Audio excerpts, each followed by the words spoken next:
উত্তম কুমারের পর যদি কেউ হতে পারে সে হচ্ছে ডিজে অরুণা। দর্শন কিছু প্রাণীর অত্যাচারে ঘর ছাড়ছে গ্রামের পর গ্রাম।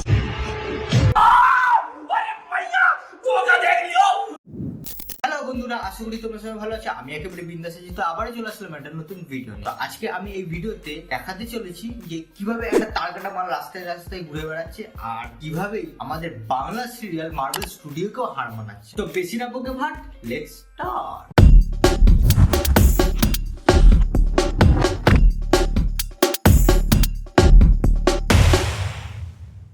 উত্তম কুমারের পর যদি কেউ হতে পারে সে হচ্ছে ডিজে অরুণা। আবে সালা তারকাটা মাল, প্রথমত তুমি আগে বলো যে তুমি মানুষ না, কিছুই তো বুঝতে পারছি। উত্তম কুমারের পর যদি কেউ হতে পারে সে হচ্ছে ডিজে অরুণা। কাকা কি এমন করলে যে মহানায়ক উত্তম কুমারের পর যদি কেউ হয় সেটা ডিজে অরুণই হবে?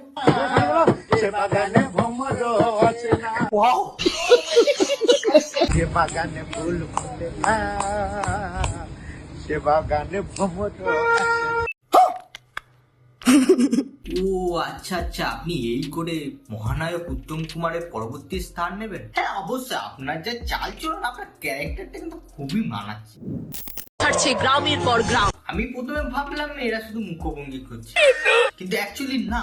এই যে এই মেয়েটা দেখছো না, এটা কি একটা বোতাম টিপলো রিমোটের, তারপর কোথা থেকে অন্য প্ল্যানেট থেকে ইউএফও চলে আসলো।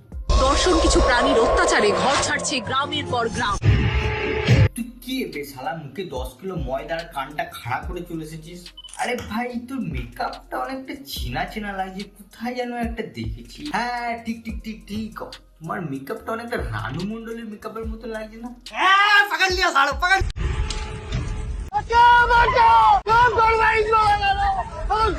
আরে কাকার ঘর বাড়ি পুড়ে যাচ্ছে, যাক আবার নতুন করে তৈরি করা যাবে, কিন্তু ওই সাদা পোটলা না পুটলি, আরে যাই হোক কিছু একটা বলে, ওটা কিন্তু ছাড়া যাবে না। কাকার ওটাতেই পুরো সম্পত্তি হয়েছে।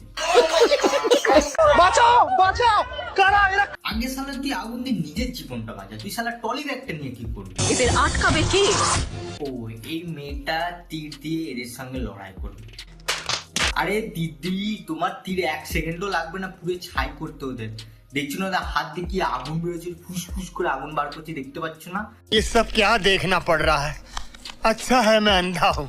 চলো একসাথে যুব সাথীর ফর্ম ফিল আপ করতে যা। না না, এরম ড্রেস পরে একদম যাওয়া চলবে না। মেকআপটা তো আমি আগে দিয়ে করে রেখে। এমা ফর্মে কোনো ড্রেসের ইনস্ট্রাকশন দেওয়া ছিল? আমি তো দেখলাম না। গেল আমার 1500 টাকা। আজও নতুন কিছু ট্রাই করছি। তো আজ আমি পরবো এই স্লিভলেস ট্যাঙ্ক টপটা। বলো তো কমেন্টে এটা পরে আমাকে কেমন লাগবে। তো ফাইনালি আমি এটা পরে চলে এসেছি। দেখো দিদি, আমি অত কমেন্ট করতে পারছি না, আমার যুবসাথী ফর্ম ফিল আপ করতে করতে হাত ব্যথা হয়ে গেছে। যুব সাথী বলে কথা, লাইন তো অনেক পড়বে, তাই আমি ভাবলাম কমফোর্টেবল পরে কিছু যাওয়া যাক। তুমি কমফোর্টেবলের জন্য এই ড্রেসটা পরে? আরে দিদি, তুমি ডাইরেক্টলি বলে দাও না যে তুমি ফ্যাশন শো করতে যাচ্ছ, আমরা কি মনে করি? এবার ড্রেস পরা তো হয়ে গেছে, এবার জুয়েলারি পরা যাক। তো আমি পরবো এই ইয়ারিংটা, বলো তো আমাকে কেমন লাগবে। বলছি তুমি যুবসাথীর ফর্ম ফিল আপ করতে যাচ্ছ না মডেলিং এর কোনো ফর্ম ফিল আপ করতে যাচ্ছ?